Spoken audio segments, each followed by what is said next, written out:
आज आम बनइबा बैगण भर्ता एथिपाई मु दुईटी बैगण नहीं बैगण रे टिके तेल लगे देछि। एबे दुईटी जाक बैगण को आम गैस रे पोड़ी देबा।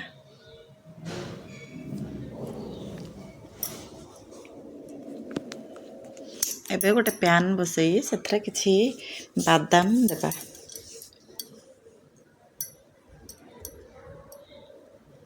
बादाम को लो फ्लेम रे आमे किछ समय भाजिबा। बादाम टिके भाजी ही गेला परे आमे ताको काढी देबा।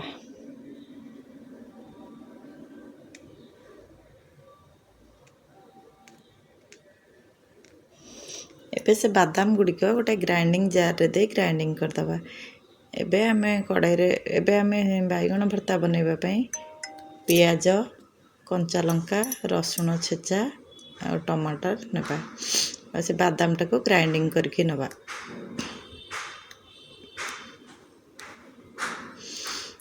एबे गोटे पैन बसई सेथरे टिके तेल पकेबा। तेल गरम होला परे सेथरे किछि सोरिष पकेबा। कला सोरिष हम एठी यूज करबा।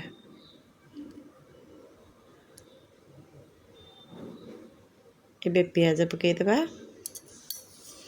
पियाज को जस्ट टिके भाजिबा बेसी को लाल बेसी को ब्राउन कलर करबानी टिके अल्प टिके भाजिबा।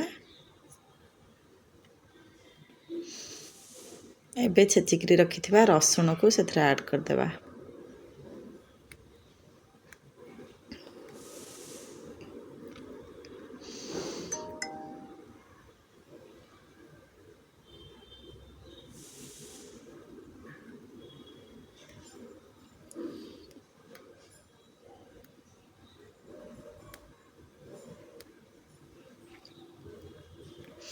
काटिके रखिथिबा टमाटो दे देबा।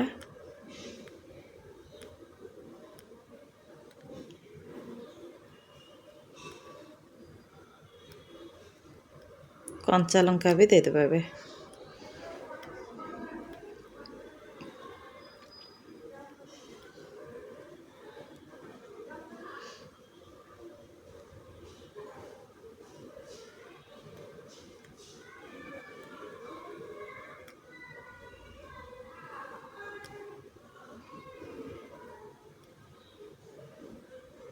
एबे सेथरे देबा लूण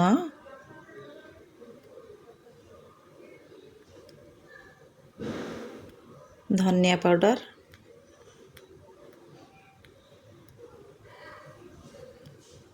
लंका पाउडर सबको भल भाव मिसई देबा।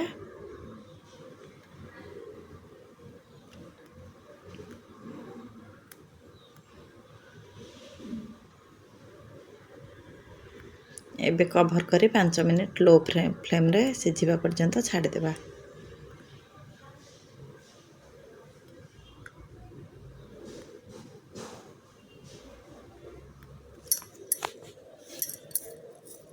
एबे हमें बैगण को ऐड कर देबा।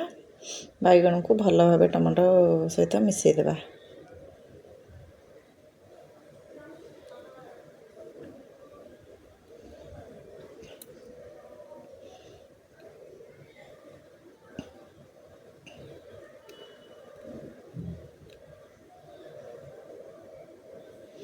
भल भाव मिसी गला पर हमें ग्राइंडिंग कर रखिथिबा बादाम को दे देबा। एबे गुडी को भल से मिसई देबा।